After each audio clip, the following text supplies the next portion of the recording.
Shalom para você que acaba de acessar esse vídeo, que Deus continue te abençoando. Nós estamos estudando o livro de Apocalipse, nós estamos agora chegando ao capítulo 9. Mas aproveitando esse momento aqui, se você ainda não é inscrito, por gentileza se inscreva e também divulgue entre os seus contatos, porque isso vai ajudar demais a gente divulgar, a gente espalhar a mensagem do Evangelho e, sobretudo, o estudo do livro do Apocalipse, que está falando sobre os tempos finais, está falando sobre esse tempo do fim. Então, nesse caso, se você nos ajudar compartilhando esse vídeo, muitas outras pessoas conhecerão acerca do que Deus tem revelado para o fim da humanidade.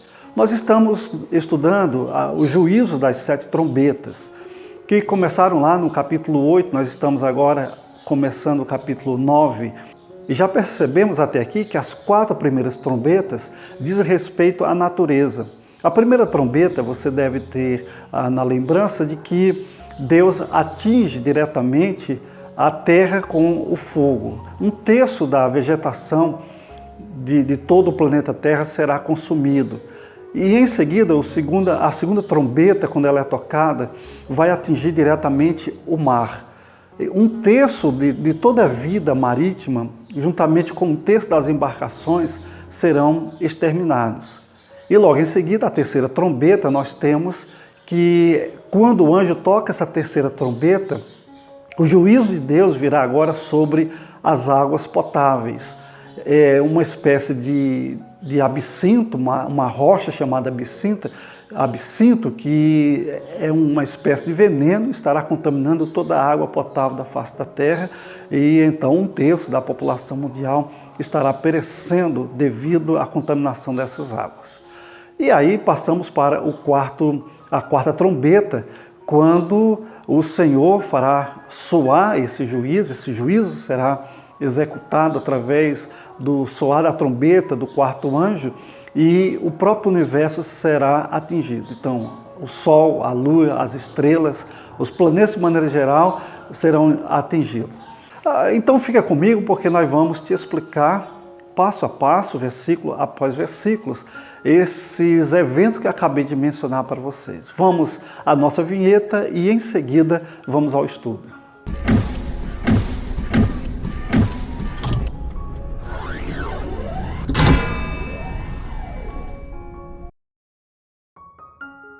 Versículo 5 e 6 diz assim: E foi-lhes permitido, não que os matasse, mas que por 5 meses os atormentasse.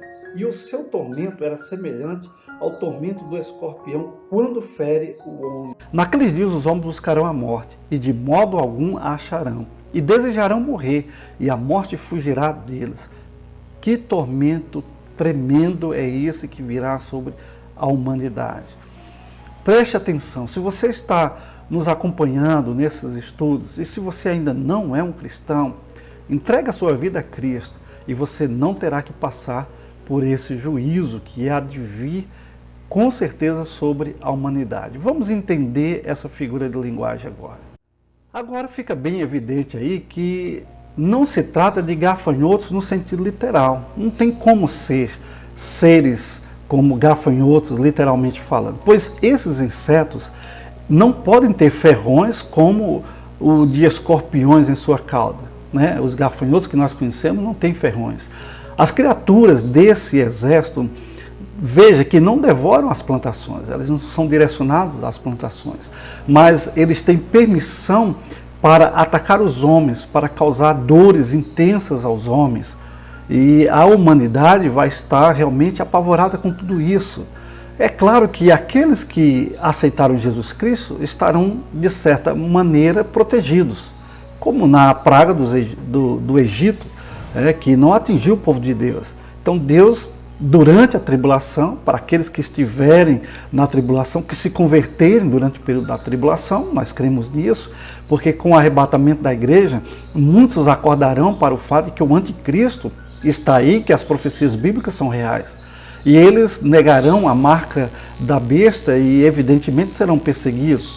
E nesse período, Deus vai estar simultaneamente julgando a terra, enquanto o anticristo estará perseguindo aqueles que se converteram, muito dentre os judeus, muito dentre os gentios. Eles vão se converter por entenderem, por compreenderem que agora as profecias realmente fazem total sentido em apontar Jesus Cristo como o único e suficiente Salvador. E veja que esses demônios vão ferir as pessoas de uma maneira tão intensa, e essa dor vai ser realmente quase que insuportável, fazendo com que as vítimas picadas por esses demônios, por esses gafanhotos que têm ferrões na sua cauda, peçam mesmo a morte, desejem morrer. Quando a pessoa deseja a morte é porque já está com uma dor muito intensa e a morte seria um alívio. Porém, a Bíblia diz que a morte fugirá dessas pessoas. Realmente, esse tormento tem como propósito fazer com que eles entendam que precisam se voltarem para Deus e clamar pela misericórdia de Deus para serem perdoados e para serem livres da condenação eterna. Agora eu convido a você a dar uma olhada comigo na aparência desses seres demoníacos, comparado a gafanhotos, que vai do versículo 7 ao versículo 10. Veja comigo no versículo 7 da parte A que diz: E o parecer dos gafanhotos era semelhante ao de cavalos aparelhados para a guerra. Veja bem que está dizendo aí que eles são velozes, eles são mortais, as pessoas dificilmente vão escapar desses seres horripilantes, mas ao mesmo tempo com um poder de causar dores intensas nas pessoas. Olha só como será o tormento daqueles que rejeitaram a misericórdia e o amor de Deus. Temos agora o versículo 7, ainda na parte B, diz: E sobre as suas cabeças havia umas como coroas semelhantes ao ouro, o que significa que esses seres demoníacos são de uma ordem real do poço do abismo, são demônios realmente violentos. Nós vamos no versículo 7, parte C, que diz: Os seus rostos eram como o rosto de homens, ou seja, eles terão uma face irada, eles vão estar perseguindo de forma muito intensa as pessoas. O versículo 9 diz assim: Tinham cabelos como de mulheres, dentes como os de leões. O que significa dizer que esses seres serão cruéis, selvagens, no tormento que causarão. Porque os guerreiros antigamente eles tinham cabelos longos e eles tinham uma face irada, dentes como de leões.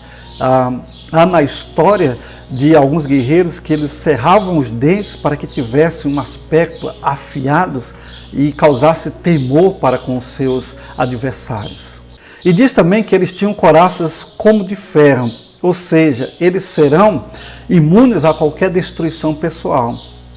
É claro que todos vão tentar se livrar desses seres.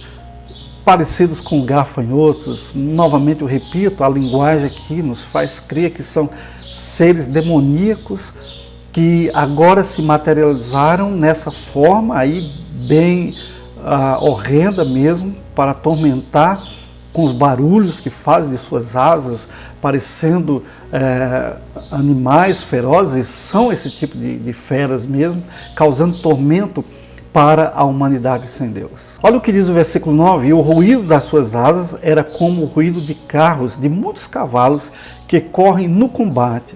Vai ser um barulho realmente ensurdecedor.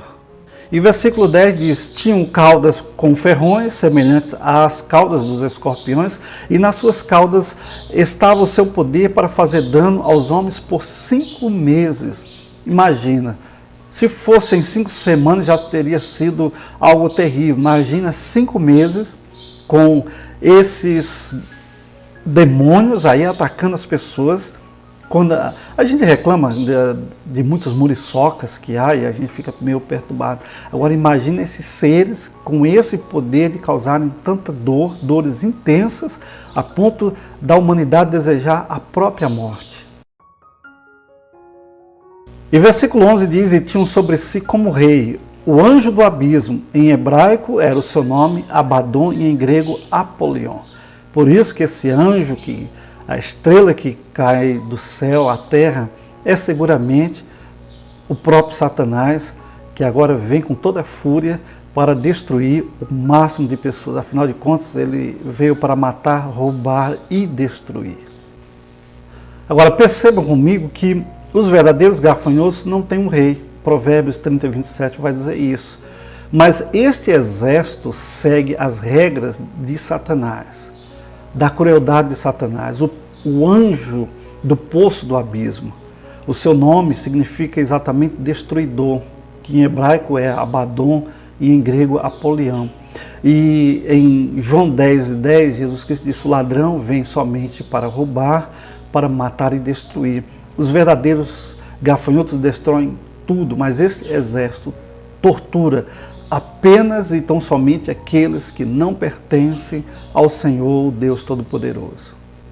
E como povo de Deus, nós podemos dar graças porque Jesus Cristo tem as chaves do inferno e da morte. Em Apocalipse 1:18 diz isso, e exerce autoridade divina até mesmo sobre Satanás.